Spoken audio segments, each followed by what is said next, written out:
butir kedua dari Undang nan Salapan. Sumbang salah laku parangai. Saudara, kita masuki butir kedua dari Undang nan Salapan.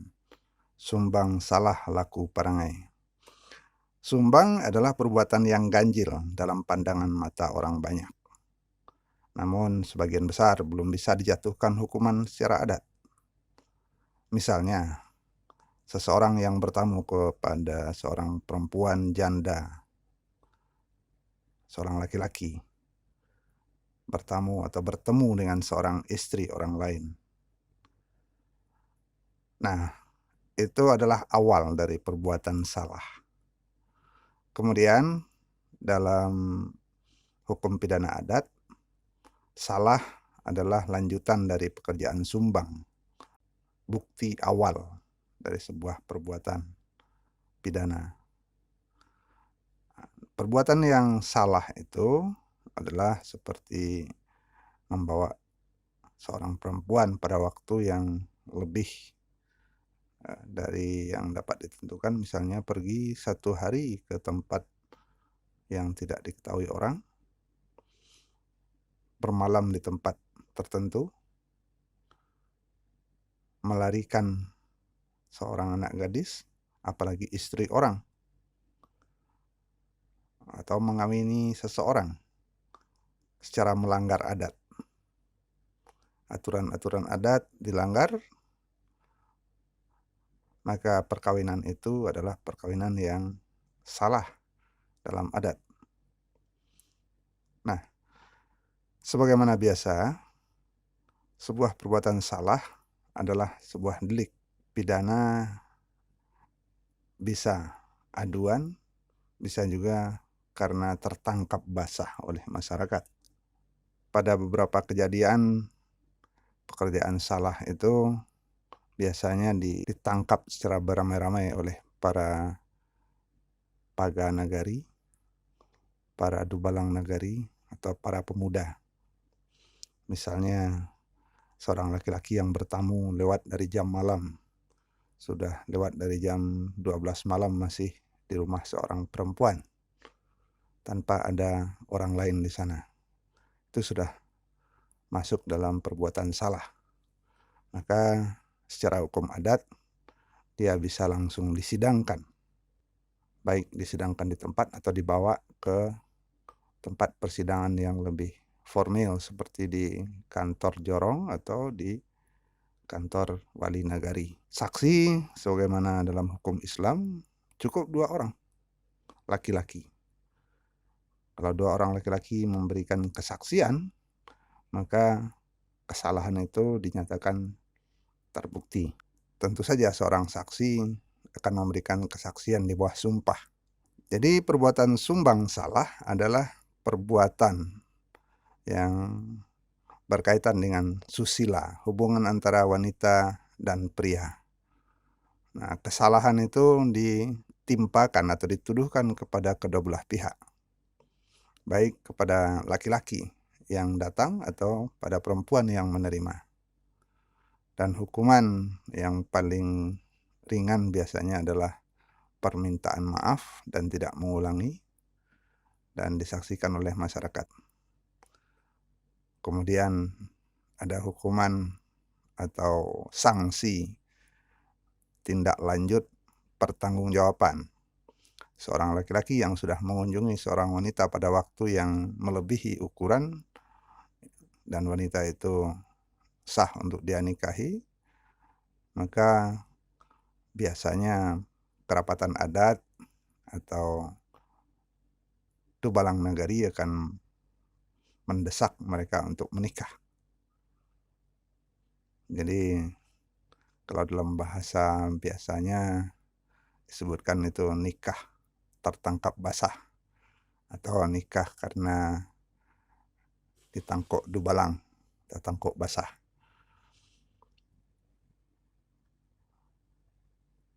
Ini sudah sering dilakukan dan sidangnya juga sering agak berbelok menjadi tindakan massa yang tidak terkendali.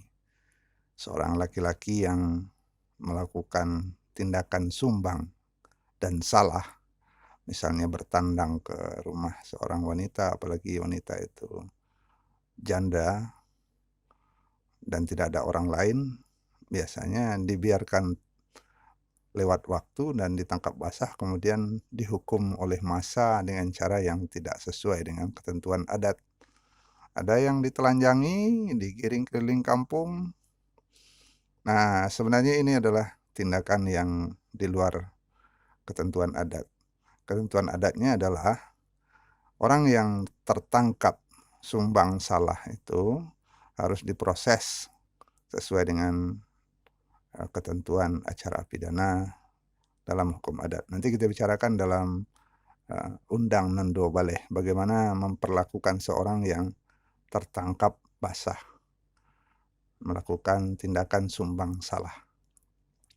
Pada intinya, sumbang salah adalah perbuatan tercela dari segi etika hubungan antara pria dan wanita.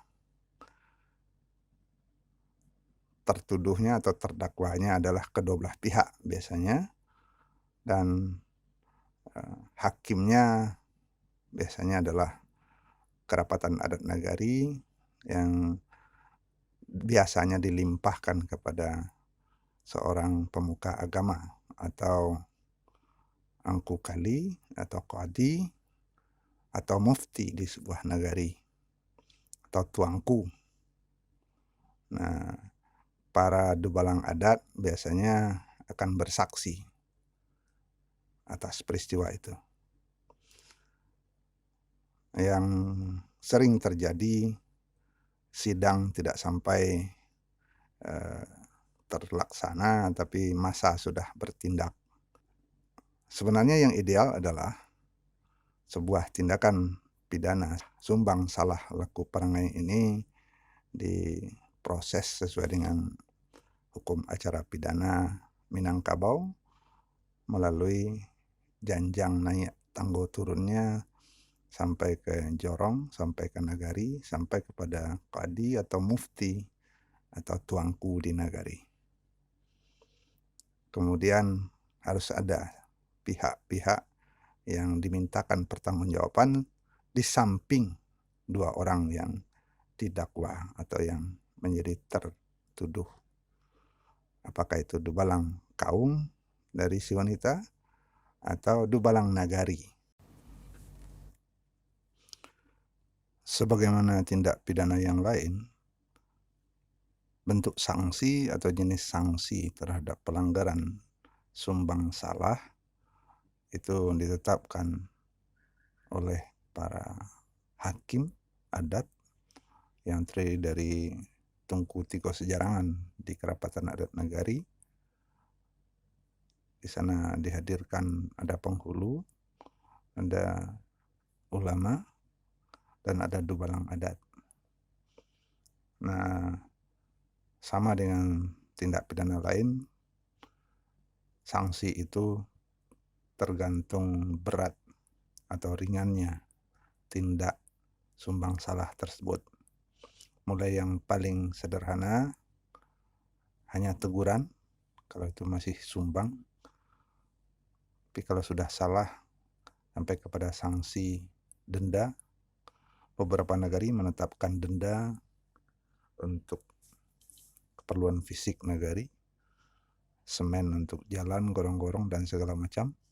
Itu untuk zaman modern.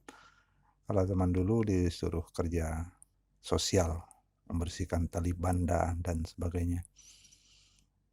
Untuk yang lebih berat, dibuang dari negari. Yang paling berat tentu saja dibuang sepanjang adat. Tidak boleh memanfaatkan apapun fasilitas nagari ketika kesalahan yang dia lakukan terbukti dan nyata. Jika pelaku adalah seorang pemangku adat, untuk tingkat kaum biasanya akan diturunkan jabatannya atau diberhentikan dengan tidak hormat. Bisa saja memberhentikannya dengan cara halus. Malam hari dia disuruh mengundurkan diri dan besoknya dia akan menyatakan dia tidak mampu lagi memikul tugas adat. Bukitlah tinggi, lurahlah dalam, maka dia bakari lahan, menyerahkan jabatan penghulunya kepada yang lain di kaum. Sama saja jabatan di nagari, kalau dia adalah salah seorang penghulu nagari, dia harus mengundurkan diri, meletakkan jabatannya, bakari lahan. Dan itu sudah terjadi. Ada yang bahkan sudah menjadi anggota DPR, harus mengundurkan diri karena tertangkap basah melakukan tindakan sumbang salah.